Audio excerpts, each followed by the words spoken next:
कहानी नंबर 100। सकारात्मक सोच का महत्व।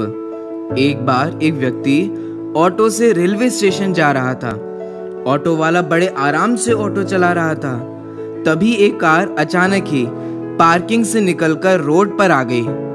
ऑटो ड्राइवर ने तेजी से ब्रेक लगाया और कार ऑटो से टकराते टकराते बची। कार चला रहा आदमी गुस्से में ऑटो वाले को ही भला बुरा कहने लगा, जबकि गलती कार वाले की ही थी। ऑटो चालक एक सत्संगी था। उसने कार वाले की बातों पर गुस्सा नहीं किया और क्षमा मांगते हुए आगे बढ़ गया। ऑटो में बैठे व्यक्ति को कार वाले की हरकत पर आश्चर्य हुआ और उसने ऑटो वाले से पूछा, तुमने उस कार वाले को बिना कुछ कहे ऐसे ही क्यों जाने दिया? उसने तुम्हें भला बुरा कहा, जबकि गलती तो उसी की थी। ऑटो वाले ने बहुत ही मार्मिक जवाब दिया। वह बोला, साहब, बहुत से लोग कूड़े के डिब्बे की तरह होते हैं। वे बहुत सारा कूड़ा अपने दिमाग में भरे हुए चलते हैं। जिन चीज़ों की जीवन में कोई ज़रूरत नहीं होती, उनको मेहनत करके जोड़ते रहते हैं, जैसे क्रोध, घृणा, चिंता, निराशा आदि आदि।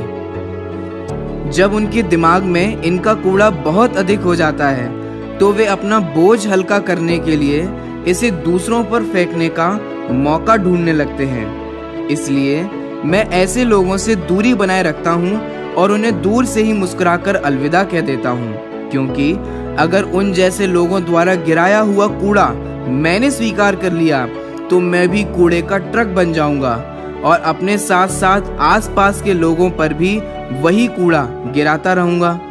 मैं सोचता हूँ जिंदगी बहुत खूबसूरत है, इसलिए जो हमसे अच्छा व्यवहार करते हैं उन्हें धन्यवाद कहो और जो हमसे अच्छा व्यवहार नहीं करते उन्हें मुस्कुराकर भुला दो।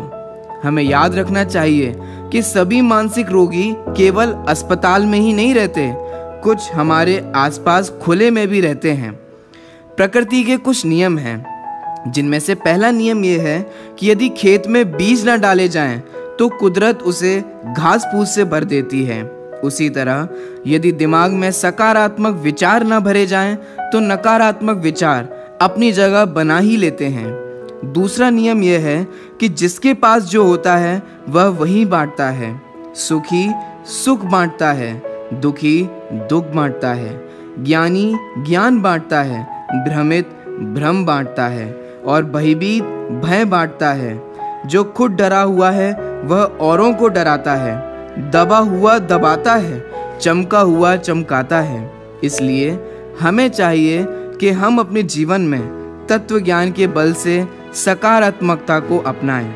आपने ये कहानी अंत तक देखी और अपना बहुमूल्य समय इस वीडियो को देखने में लगाया, अतः आपका बहुत बहुत आभार।